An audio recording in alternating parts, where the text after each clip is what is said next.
오늘 본문 말씀은 이 복음서 어디에서나 나오는 유대 사회의 지도자격인 바리새인과 율법 교사로 불리는 율법 교사라고 오늘 말씀해 보면 얘기하거든요. 이 사람들이 그냥 서기관들, 사두개인들 같은 말이에요.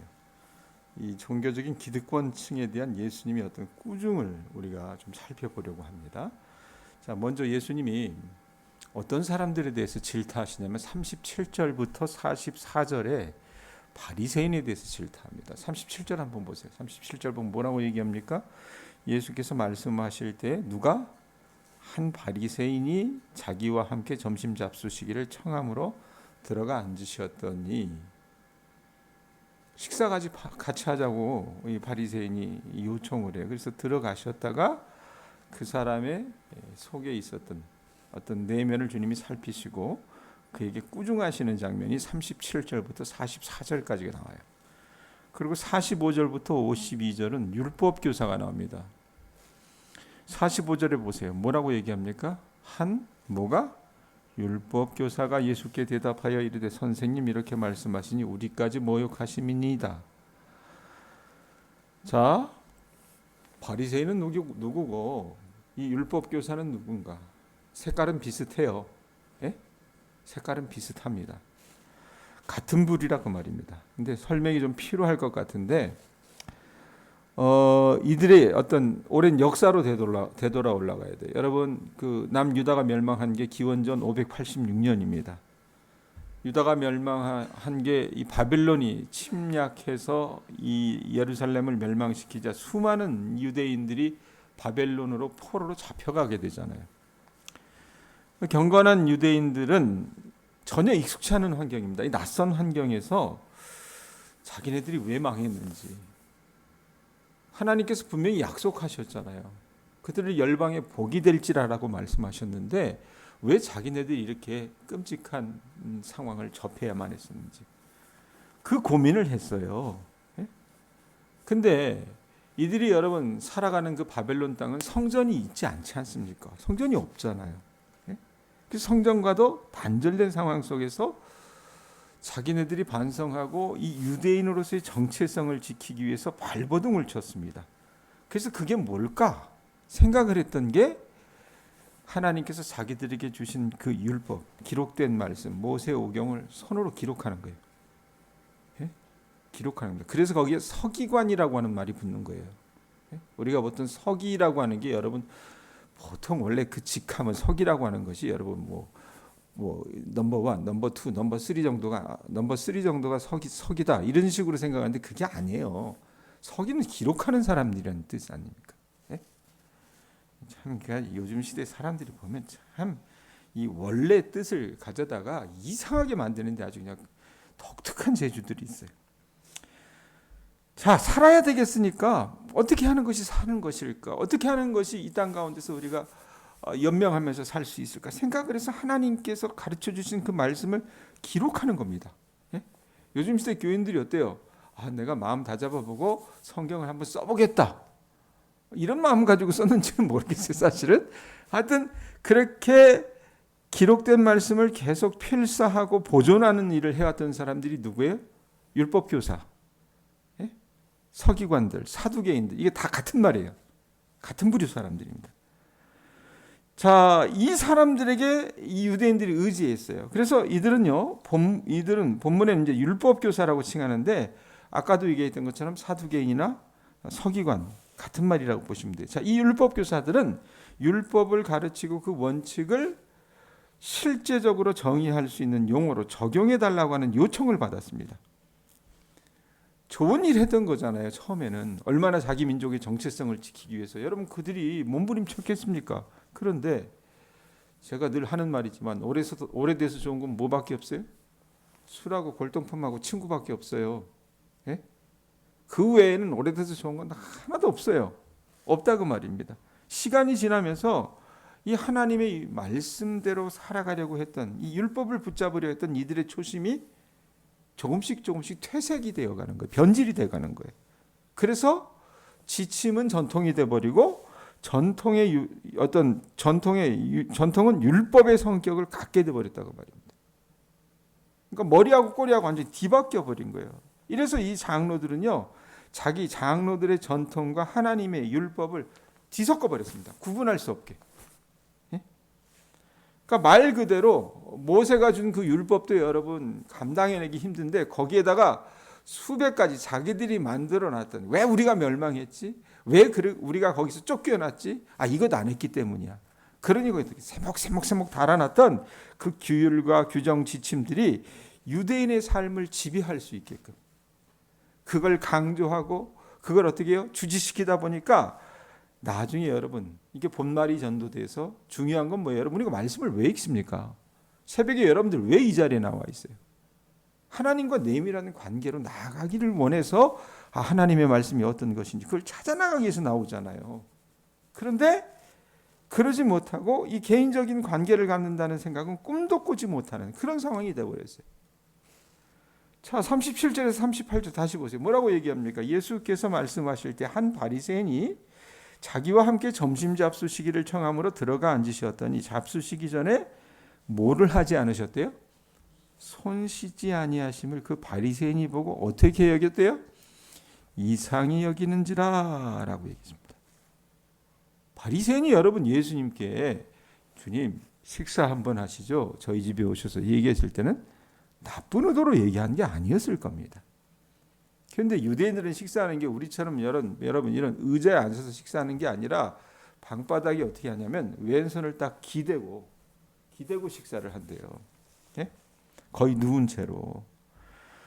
근데 손 씻는 거 여러분이 생각하면 그냥 상식적으로 어디 남의 집에 들어가든 뭐 밖에 나갔다가 우리 집에 들어가서 손을 씻는 것은 위생의 문제라고 생각을 하잖아요. 근데 유대인들은 그게 위생의 문제가 아니라 하나님 앞에서 정결함을 유지하기 위한 정결예라고 그러잖아요. 정결한 예식으로 취급이 됐어요. 그러니까 건강을 위해서 손을 씻어야 한다는 개념이 아니라 음식을 먹기 전에 손을 씻어야 내가 하나님 앞에서 정결하다는 이 교리적인 가르침, 그게 기율이 됐고 규칙이 됐고 가르침이 됐어요. 이게 이 사람들 앞에 어떻게 인이 박힌 거예요, 인이. 근데 저 예수라고 하는 작자가 들어왔는데 내가 식사를 대접한다고 모셨는데 손도 안 씻네. 자기네들은 그게 옳다고 생각을 하고 있었거든요.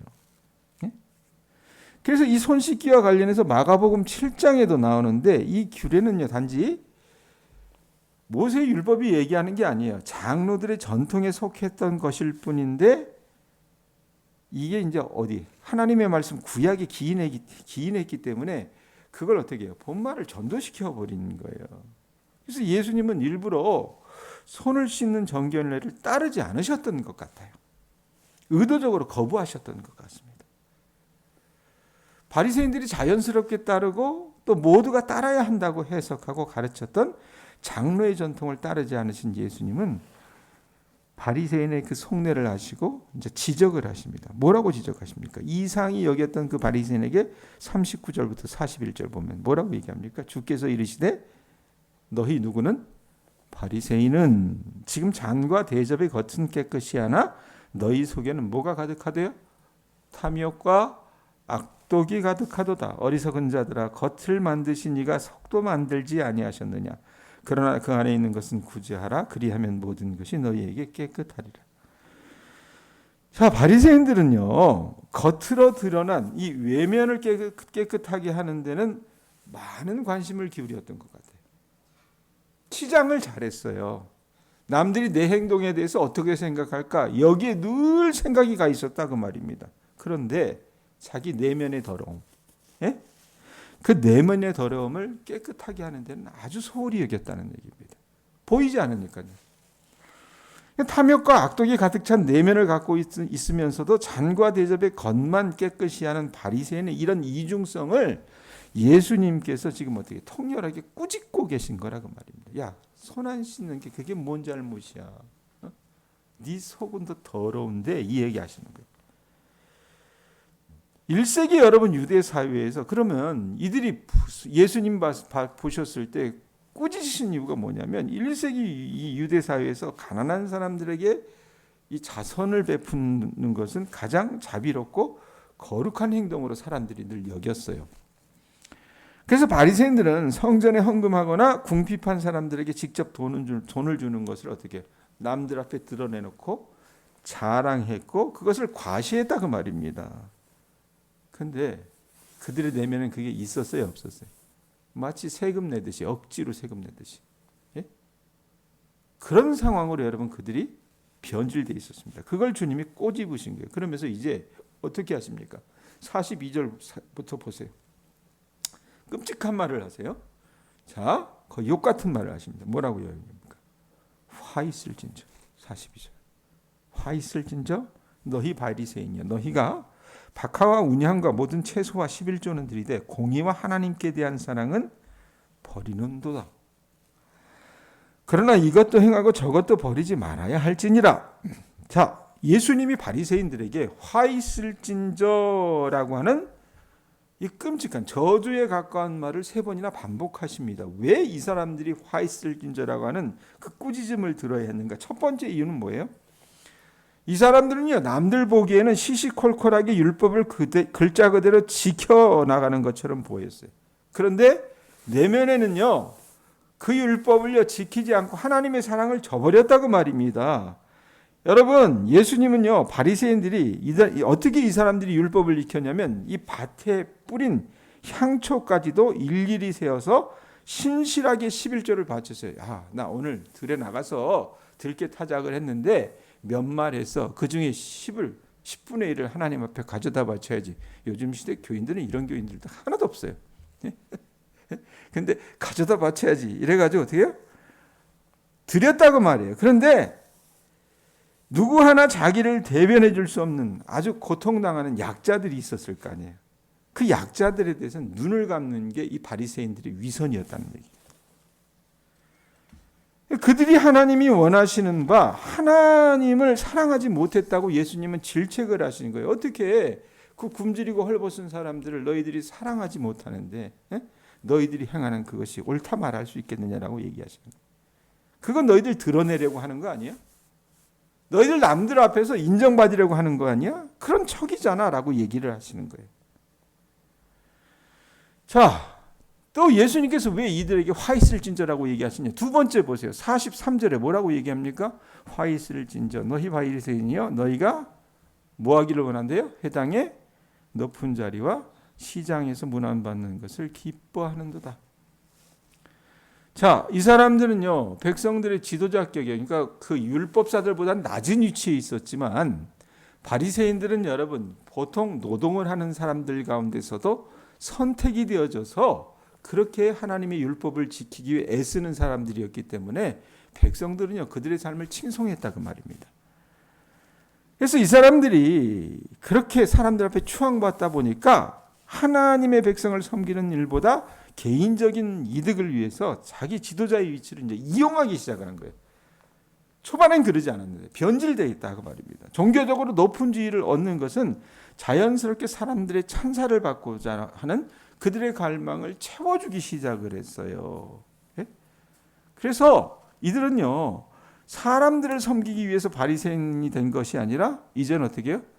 자기들이 섬김을 받기 위해서 바리새인이 된 겁니다. 어제도 우리 임직하는 것 관련해서 회의를 하고 그 다음에 이제 이 부분에 대해서 노회에 제가 요청할 것이 있어서 전화를 했는데 문제는 이제 목사님들이 굉장히 고압적으로 전화를 받아요. 불만이 있겠죠. 제가 안 가거든요. 노회를 웬만하면.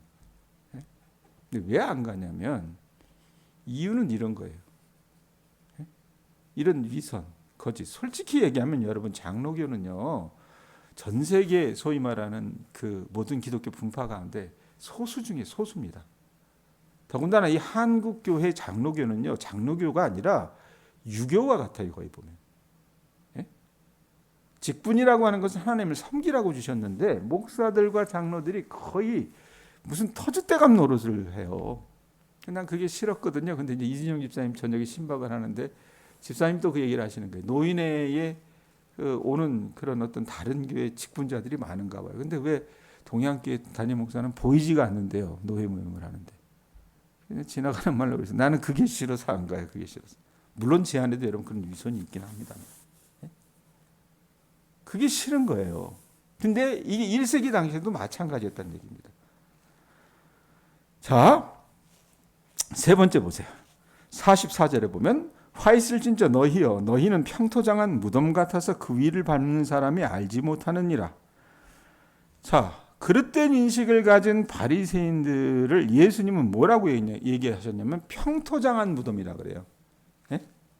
봉분이 없는 무덤이란 얘기입니다. 예? 봉분이 없으면 어떡해요? 겉으로 봐서는 이게 무덤인지 아닌지 모르잖아요. 예? 그들을 그렇게 비유하신 이유가 뭐냐면 민수기 19장 16절에는 여러분 이 무덤과 그 언약 백성이 접촉을 하면 7일 동안 부정한 것으로 간주했어요. 송장을 만진 것처럼. 따라서 서로 부정하게 만들지 않기 위해서 이스라엘 사람들은 어떻게 했냐면 우리나라 사람들이 봉분을 이렇게 크게 만들어 놓듯이 요즘은 그것도 다 잘라내잖아요. 근데 이스라엘 사람들은 봉분을 크게 만들어 놓을 뿐만 아니라 거기다 어떻게 했냐면요. 석회를 칠했어요. 예? 회를 칠했단 말입니다. 하얄 거 아니에요. 그럼 다니다가도 보이잖아요. 그럼 피할 수 있는 거 아닙니까? 근데 주님께서 말씀하신 평토장한 무덤은요, 겉에서 봤을 때는 여러분 이게 무덤인지 아닌지 모르잖아요. 모르기 때문에 지나다니는 사람들이 부지불식간에 지나다니는 사람들을 부정한 사람으로 만들어버릴 그런 소지가 컸다 그 말입니다. 이 바리새인들이 하나님의 말씀을 저버리고 오히려 다른 길로 사람들을 인도하기 때문에 그들의 인도를 따르는 사람들이 자기도 모르게 멸망으로 치닫는 현실을 예수님께서 이제 딱 어떻게 콕 집어서 질책하고 계신다고 말입니다. 자, 예수님한테 식사 대접하려고 예수님 모셨는데 온갖 주님의 책망을 들었어요. 자, 그런데 그 식사 자리에 여러분 이 바리새인과 바리새인의 친구들만 있었던 게 아니에요. 동료 바리새인만 있었던 게 아니라 45절 보세요. 누가 있었습니까? 누가 있었어요? 한 율법 교사가 이렇게 나요. 한 율법 교사가 예수께 대답하여 이르되 선생님 이렇게 말씀하시니 우리까지 모욕하심이니이다. 아까 설교 초두에 얘기했던 것처럼 이 율법 교사가 누굽니까? 우리가 사두개인이라고 하는, 예? 사두개인이라고 하는 건 사독이라고 하는 이 다윗 시대의 제사장으로 섬겼던 그 사람의 후손이란 얘기예요. 이 사두개인, 그 다음에 서기관, 같은 말이라 그랬잖아요. 이 사람이 소위 말하면 바리새인의 스승 정도 되는 그런 직위에 있는 사람인데 가만히 듣고 앉아있으니까 기분이 나쁜 거예요. 그래서 45절의 말씀을 한 겁니다. 자, 그런데 이런 이 사람의 율법교사의 항변을 들으시고 예수님은 어떻게 하십니까? 분명히 바리새인을 보고는 3번이나 화 있을진저 얘기하셨잖아요. 그런데 이 율법 교사들에 대해서도 화 있을진저라고 그들을 꾸짖으시는데 더 심하게 꾸짖으십니다. 그게 46절부터 52절까지의 내용이에요. 자, 당시 바리새인들은 사람들을 이끌었기 때문에 하나님 앞에서 사람들을 책임지는 것에 큰 비중을 두었던 반면, 그러니까 우리로 얘기하면 뭐 한 2장, 몇 장 정도 된다고 생각하면 되실까? 율법 교사는 여러분 누구를 이끌어요? 바리새인들은 일반 평민을 이끌다면 율법 교사는 누구를 이끌어요? 백권사님. 그 바리새인들을 이끄는 사람입니다. 예? 그래서 그가 알고 있는 지식을 바리새인들에게 전달한 거예요. 그래서 이 서기관들을 뭐라고 얘기하냐면 율법 교사들을 슈퍼 바리새인이라고 얘기하기도 합니다. 자, 그들을 두고 주님이 질책을 하세요. 덤비니까 어떻게 질책하시는 거예요? 46절 보세요. 뭐라고 얘기합니까? 이르시되 화 있을진저 또 너희 율법 교사여. 대상이 율법 교사로 바뀌어요.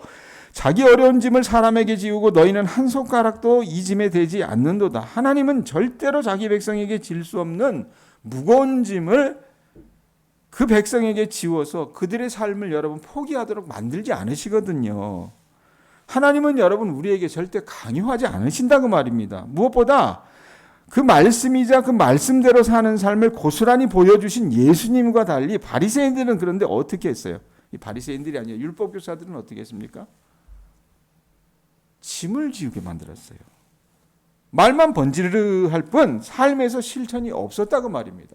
바리새인들을 율법 교사들이 가르치면서. 그러니까 실천이 없으니까 자기 삶에 대한 성찰도 없죠. 자기 안에 하나님의 나라가 있는지 들여다볼 여유가 없다 그 말입니다. 그저 선대로부터 배운 그 가르침을 무비판적으로 수용해서 그것을 사람들에게 가르치느라고 바빴어요. 그러니까 내용 안에 생명은 없어져 버린 거예요. 그러다 오늘 주님처럼 하나님의 말씀을 전하는 선지자를 보면 이들이 어땠습니까? 바른 소리 하는 사람이 있으면 어떻게 했어요? 아벨의 시대부터 사가랴 때까지 잡아다 죽이기를 반복했다 그 말입니다. 한두 명을 죽인 게 아니었어요. 자, 50절 51절 보세요.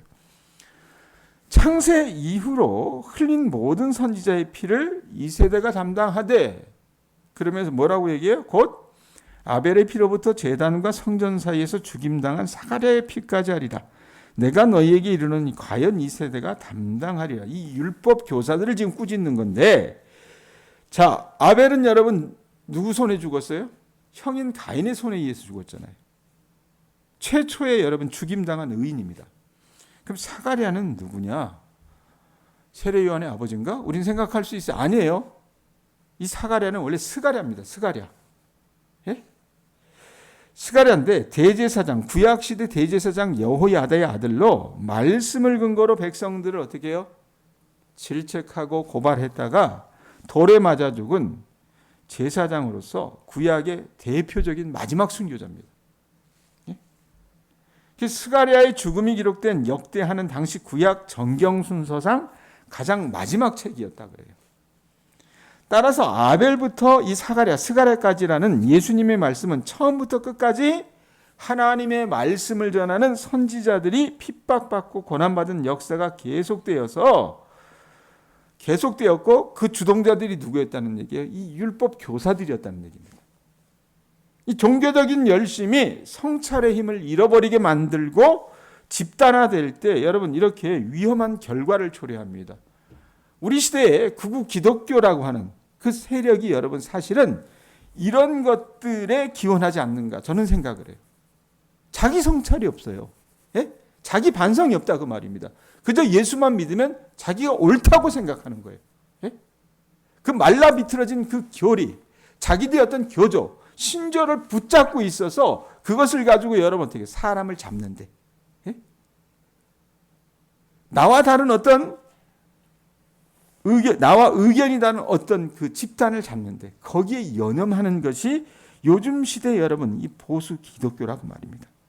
그러다 보면 어떻게 돼요? 비극만을 연출해야 된다 그 말입니다. 자, 이렇게 보면 예수님이 모두를 용서하시면서도 유독 율법주의자들을 공격하시는 이유가 뭘까? 이유가 있어요. 조금 피상적으로 보게 되면 저들의 어떤 외식과 교만이라는 잘못 때문에 그들이 꾸중을 들은 것으로 여러분 우리가 이해할 수 있습니다. 그거 틀린 얘기 아닙니다. 위선자들이었습니다.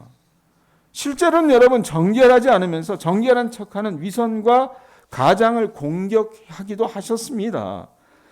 또 스스로 잘난 체하는 교만을 나무라기도 하셨어요. 그런데 그것만 가지고 여러분 우리가 말씀을 가져다가 우리에게 적용하면 어떻게 해요? 우리 또한 우리의 의를 가지고 남들을 어떻게 해요? 지적질하고 그들을 배제시키고 그들을 판단할 수 있다고 말입니다. 그렇기 때문에 여러분 우리가 신앙생활과 삶 속에서 중요한 것이 이 예수님이 가르쳐 주신 이 기독교의 본질이 아닐까 싶어요. 그게 뭡니까? 사랑 아닙니까? 사랑. 예? 또 신앙 실천, 정의, 진리. 하나님의 뜻을 어떻게 이해하고 있는지 그것이 여러분 중요한 겁니다. 우리가 아는 그것이 여러분 만약에 이 보수 지금 극우화된 이 기독교처럼 누군가를 정죄하는 그 용어로 쓰여지게 되면 여러분 그 사람들처럼 비난하고 가난하게 보이는 존재가 없을 것입니다. 예? 예수 믿는 것은요 고단해 보여요. 지금 믿지 않는 사람들이 보수 개신교를 보면서 그렇게 볼 거예요. 왜 저러고 사냐? 예? 왜 이따위로 사는가? 교회는 왜 다 이 모양 이 꼴인가? 정죄하고 분노하는 것 외에 다를 것이 없습니다. 교회 안에서도 여러분 그렇게 자기 어떤 신앙 이력이 꽤나 좋은 분들은 여러분 우리 같이 작은 교회 또 배움이 짧은 교인들이 많은 교회 오면 어때요? 자기 스스로 바리새인과 율법 교사가 되어서 우리들에게 지적질할 수도 있습니다. 교회가 이러면 안 되잖아요. 근데 그 의가 과연 누구의 의냐가 말입니다. 그래서 예수님이 그들 앞에 서 계셨던 겁니다. 여러분, 우리가 의롭고 능력 있는 것보다 주님이 우리 앞에 서 계신 게 훨씬 전 다행스러운 일이라고 생각해요. 왜요? 우리는요, 우리가 잘하면 최소한 잘하는 사람과 못하는 사람을 분명히 나눴을 것입니다. 누군가 우리에게 그러했던 것처럼 우리도 어떻게 해요? 교인들을 구분해요. 자, 항존직대로 구분하고 어떻게 해요? 권사대로 구분하고 권사가 아닌 또 집사를 또 나누고 그것도 아닌 평신도로 또 나누고 이렇다고 말입니다. 또 미안하지만 새벽에 나와서 새벽 기도까지 하시는 여러분들, 열심히 여러분 어떻게 해요? 우리 교인들은 안 그러겠지만 옛날에 제가 다녔던 교회 교인들은 어땠는지 아세요? 새벽 기도 못하는 부목사들 보면서 새벽 기도도 안 하는 것들이 이랬어요. 또 나누는 거예요, 그게. 예? 왜 그럴까? 그게 우리 죄된 본성이란 얘기입니다. 예? 우리가 할 수 있는 건 뭐예요? 그저 나누고 정죄하고 분노하는 것 외에는 다른 것이 없는 것 같아요. 예? 그렇기 때문에 여러분 오늘 이 말씀을 가지고 적용할 때 우리의 어줍잖은 이 자기의, 그 하나님의 의 아니거든요. 나의 의입니다. 그 의를 가지고 우리 주변을 판단하면서 분노하지 마시기 바랍니다. 우리와 이 시대를 용서하고 믿음으로 여러분들이 예수님이 우리를 끌어안으셨듯이 끌어안으셨으면 좋겠습니다.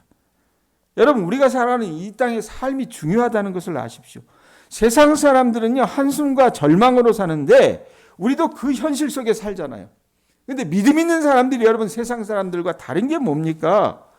너는 믿음을 가졌는데 네 인생 속에서 나처럼 고난이 있지만 너는 어떻게 그렇게 밝을 수 있니? 너는 어떻게 이렇게 견뎌나갈 수 있니? 그게 뭡니까, 백권사님? 그걸 뭐라고 해요? 믿음이라 그러잖아요. 예?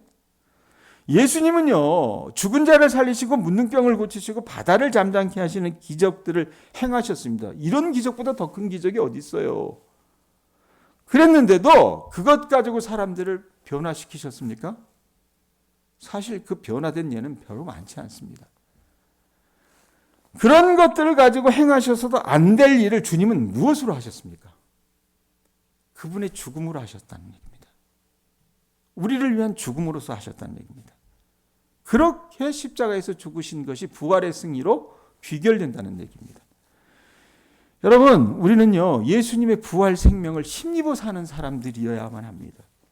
우리가 낙담하고 체념하는 그 속에서 하나님이 어떻게 우리의 망가진 삶 속에서도 기적을 이루어 나가시는지 여러분들이 어떻게 해요? 기대하면서 기다려 보실 수 있기를 바랍니다. 삶 속에서 예수님이 그러하셨듯이 여러분, 날마다 저나 여러분이나 십자가 앞에서 죽는 그런 우리 모두가 되실 수 있기를 바랍니다.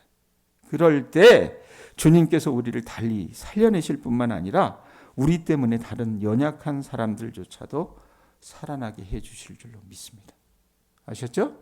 그러니까 오늘 말씀 가지고 우리가 해야 될 건 뭐예요?